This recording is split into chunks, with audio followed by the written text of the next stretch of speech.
Nachdem wir die letzten 10 Tage damit verbracht haben, den Motorschaden der Suzuki zu reparieren und fast an dieser Aufgabe verzweifelt sind, war es irgendwann soweit. So, erstes Fazit nach ein paar Minuten Fahrt. Die Suzuki fährt wirklich sehr gut, die Gänge schalten sich sehr gut. Der Motor lief und dieses Mal wirklich. Wir konnten das von Käfern übersäte Hotel endlich verlassen und machten uns wieder auf den Weg. Ein weiteres Mal fuhren wir durch die wunderschöne Natur von Laos, grün, ruhig und weit entfernt von all dem Stress der letzten Tage. Nachts erreichten wir schließlich die bekannte Stadt Luang Prabang, einen Ort, in dem wir entspannen wollten, eine Pause machen, das Land erkunden. Zumindest dachten wir das, denn die Realität holt uns schneller ein, als uns lieb ist und zieht uns zurück in die Werkstatt, nur dieses Mal mit völlig neuen Problemen.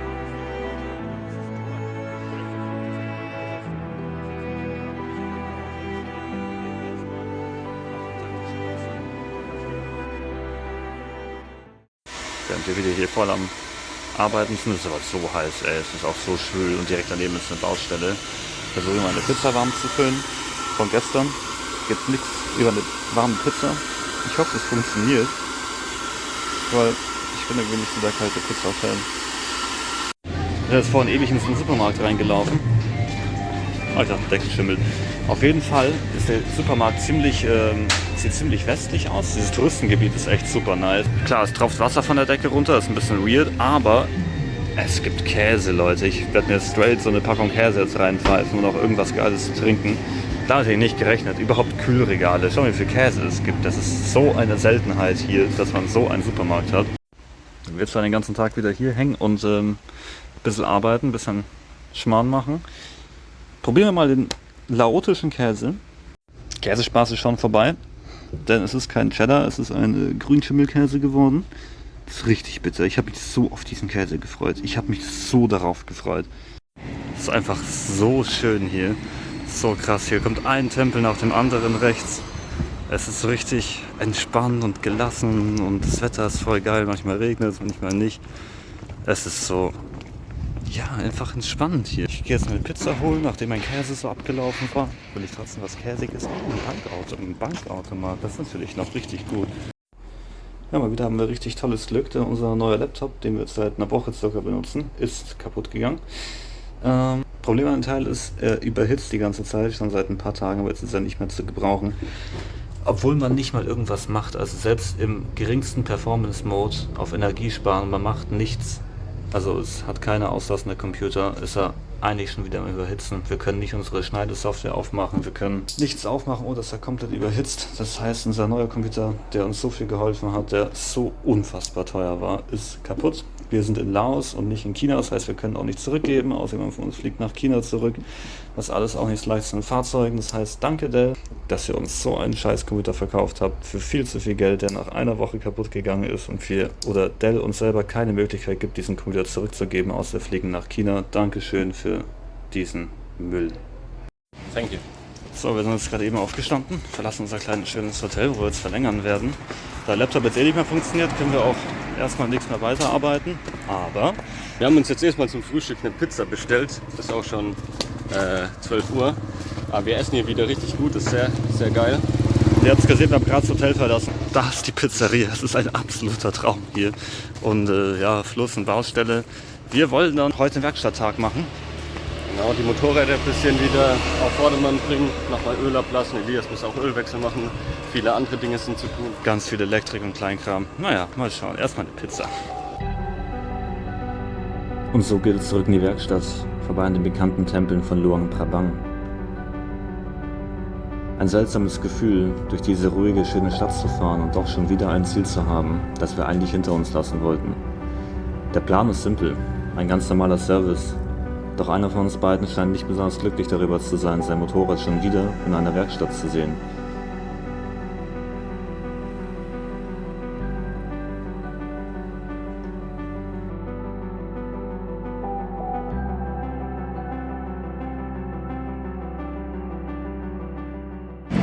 Haben jetzt eine Werkstatt erreicht, super nett hier, direkt am Straßenrand. Öl ist schon draußen bei der Honda, jetzt geht es an den Filter. Und wir haben viel zu tun, also Ölwechsel, Filterwechsel, Benzinfilter habe ich einen neuen bekommen aus Deutschland, Tacho will ich mir nochmal anschauen, ein bisschen Elektrik, wir haben neue Rücklichter, mag sein Motorrad, aber es ist so heiß, fertig und ich habe noch gar nichts getan. Ich schwitze, oder? Richtig hier runter überall. Und ich habe mich nur ein paar Mal gedickt bis jetzt. Ich habe mir jetzt mal das Öl von der Suzuki angeschaut und das ist ziemlich grau und glitzerig. Deswegen werde ich das jetzt mal ablassen und mir mal genauer anschauen. Beim Ablassen selber sah das Öl wirklich gut aus. Auch an der Ölablassschraube mit dem Magnet war nur ein bisschen Staub dran, aber kein Span oder irgendwas. Also es sieht sehr gut aus und ja, das war nur ein bisschen so Dreck, der sich hier am Filter gesammelt hat.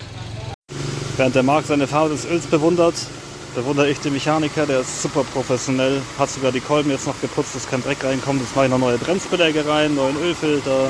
Die Honda kriegt einen Totalservice, das ist doch ein Traum hier mit einem echt guten Mechaniker. Neue Bremsbeläge sind drin, jetzt schaut sich der Profi gerade meinen Tacho an. Sieht aber richtig professionell aus, er hat sofort das Problem verstanden. Und ich glaube, der wird es wieder hinkriegen, dass dieses Tacho endlich läuft, während ich meine Filter noch tausche. Ist halt nach diesen ganzen Jahren nicht schön festgegammelt. Mechanisch ist das Nötigste jetzt erledigt. Bikes stehen wieder echt gut da. Jetzt fehlt halt die Elektrik noch, den wahrscheinlich morgen dann. Auch da ist alles erledigt, außer der Generator. Ja, Ölwechsel ist fertig, passt jetzt mal. Ja, dann mal schauen. Waschen wir das auch noch machen lassen. Das machen die echt gut hier. Honda wird jetzt noch ganz schön gründlich geputzt, neu geölt, alles ein Traum. Das Motorrad hat einen richtigen Spa-Day gehabt. Morgen dann die Elektrik. Wunderschön. Das ist echt, ich bin so froh, dass nach so langer Zeit das Motorrad mal ein bisschen Service bekommt. Die Motorräder sind fertig, die Mechanik auf jeden Fall. Morgen können wir nochmal zurück machen, die Elektrik dann dazu. Ist auf jeden Fall richtig guter Tag gewesen. Also wir haben echt viel geschafft. Sauber sind sie auch geworden. Mechanik ist top gepflegt. Die Elektrik dann morgen ist auch mal wichtig. Ja, wir sind jetzt fertig in der Werkstatt, gehen jetzt zurück zum Hotel, machen so das gemütlich, lassen den Tag rausgehen. Stück jetzt in der Pizza zum Abendessen. Echt gut geklappt heute. Richtig toll.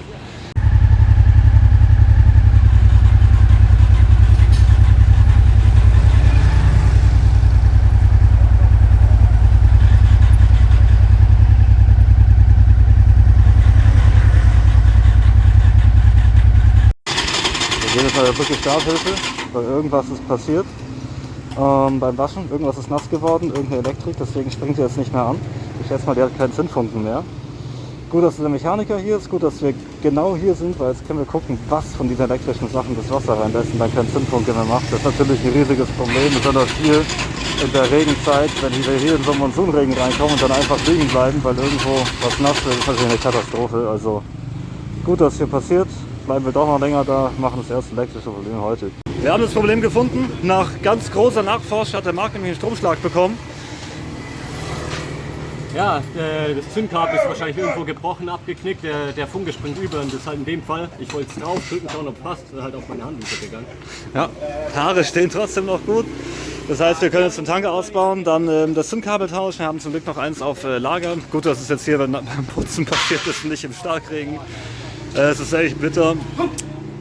Naja, kommt der Tank wieder raus. Das ist jetzt seit diesem Monat, glaube ich, der Marc seine Lieblingsbeschäftigung. Ja.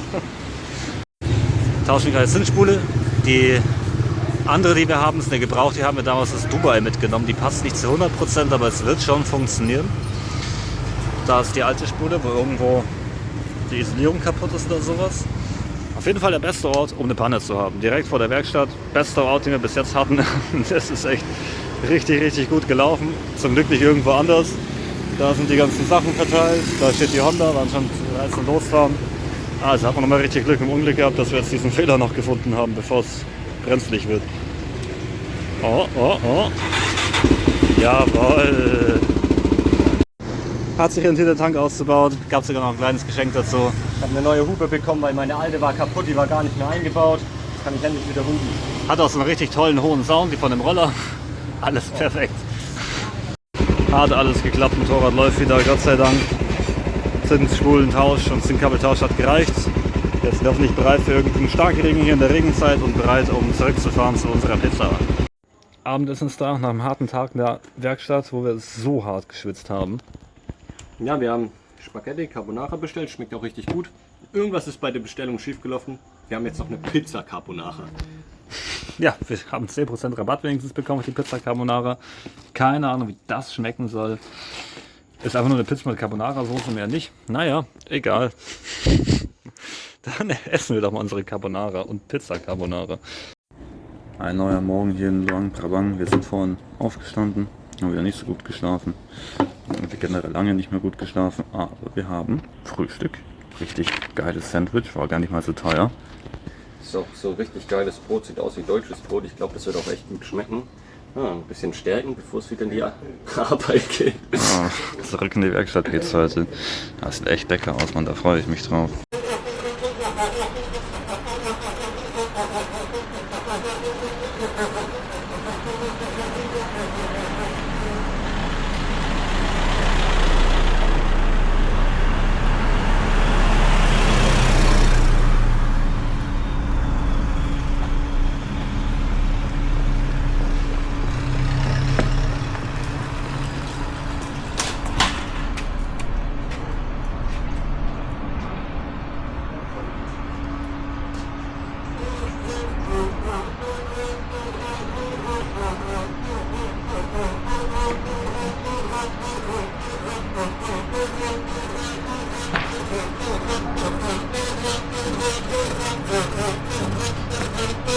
Unsere Fahrzeugwerkstatt wurde wieder unterbrochen. Aber wieder ist die Batterie von der Suzuki leer. Und das Problem ist einfach, dass die Lichtmaschine da unten oder der Spannungsregler hier zu wenig Strom durchlassen. Beim Fahren hat sie vielleicht 3,2 Volt. Oh, das ist ein Influencer mit einer Kamera. Die filmt den Fahrradfahrer. Oh mein Gott, wie peinlich. Ja, egal. Wenigstens fahren sie. Auf jeden Fall.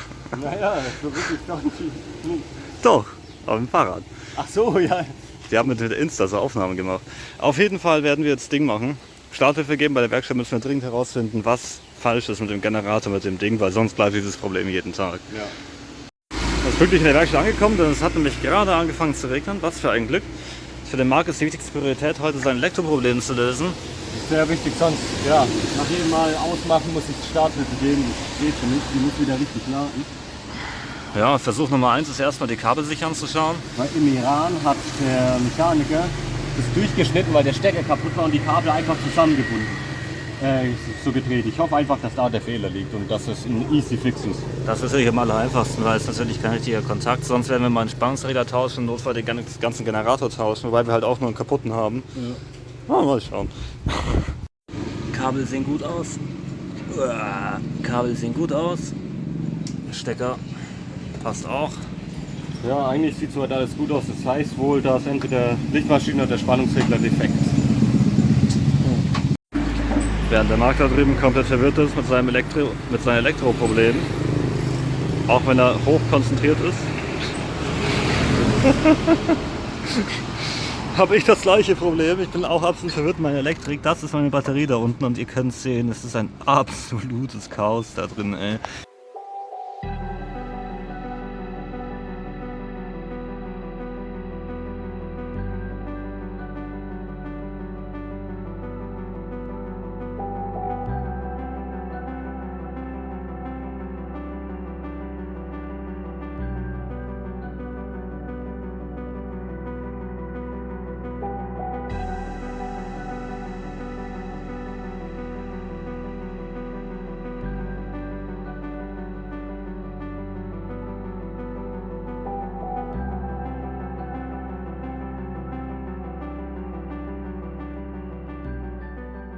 So, wir sind jetzt fertig, also nicht fertig, weil die Werkstatt macht zu. Ich habe jetzt mal Rücklichter zum Laufen gekriegt. Ich habe jetzt 2 neue Rücklichter, einfach um besser gesehen zu werden nachts. Mir wird oft gesagt, dass ich sehr dunkel bin. Ist nicht perfekt, aber es ist wenigstens etwas. Marc, sein Spannungsproblem haben wir nicht lösen können. Das ist irgendwie verhext. Ja, irgendwie ist ein größeres Elektroproblem, so wie es ausschaut. Morgen werden wir einen neuen Spannungsregler kaufen, wieder her zurückkommen und den mal einbauen, hoffen, dass es damit gegessen ist. Ich habe hier vorne noch mein Licht reparieren können. Das Licht geht wieder. Jetzt gehen wieder alle Lichter vorne. Und ich habe leider meinen Temperatursensor nicht reparieren können. Der hat irgendwo einen Wackelkontakt und ich kann den Kabelbaum nicht aufmachen. Aber ich habe einen neuen.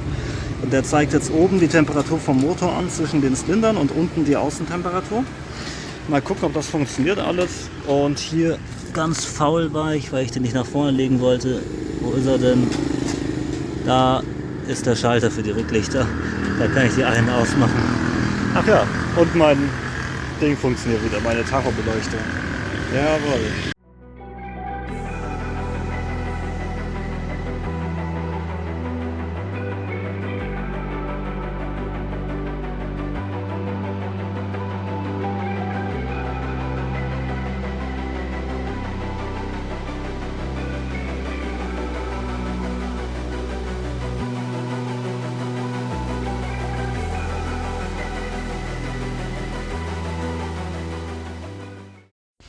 Ja, ein nagelneuer Morgen hat begonnen.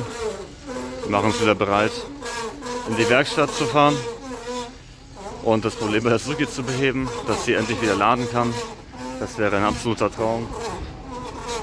Ja, so sieht es hier draußen aus.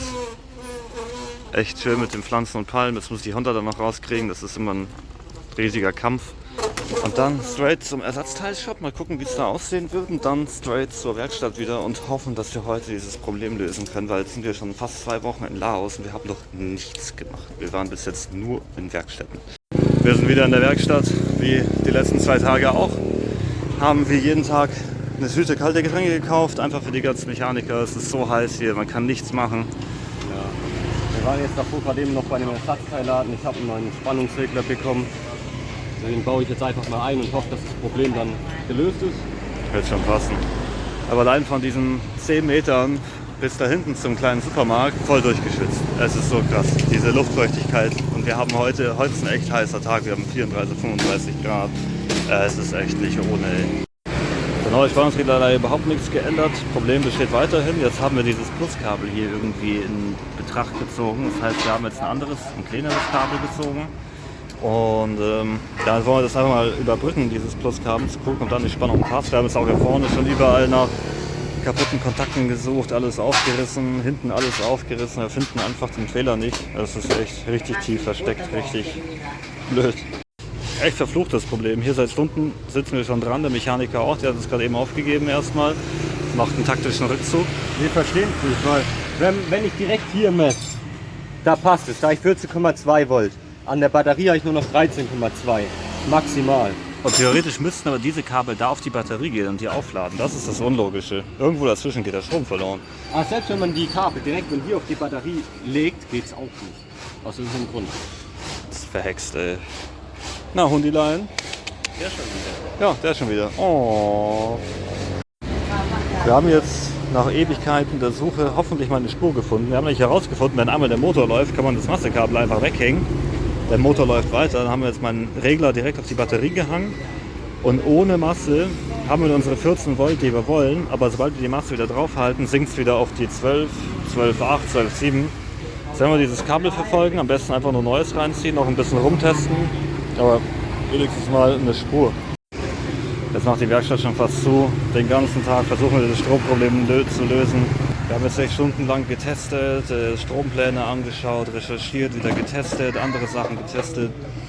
Wir sind immer noch der Meinung, dass der Fehler irgendwie auf den Starterkreis bezieht, weil sobald wir halt den Elektrostarter vom E-Starter die Masse wegnehmen, die Motormasse wegnehmen, lädt alles normal. Sobald die Masse vom E-Starter dran ist, lädt es nicht mehr normal. Also irgendwie haben wir immer noch den Verdacht, dass irgendwas da mit dem Anlasser, mit den Kabeln oder sowas nicht stimmt, auch das Relais. Wir haben alles getestet, irgendwie funktioniert alles, aber es funktioniert halt irgendwie auch doch nicht zusammen.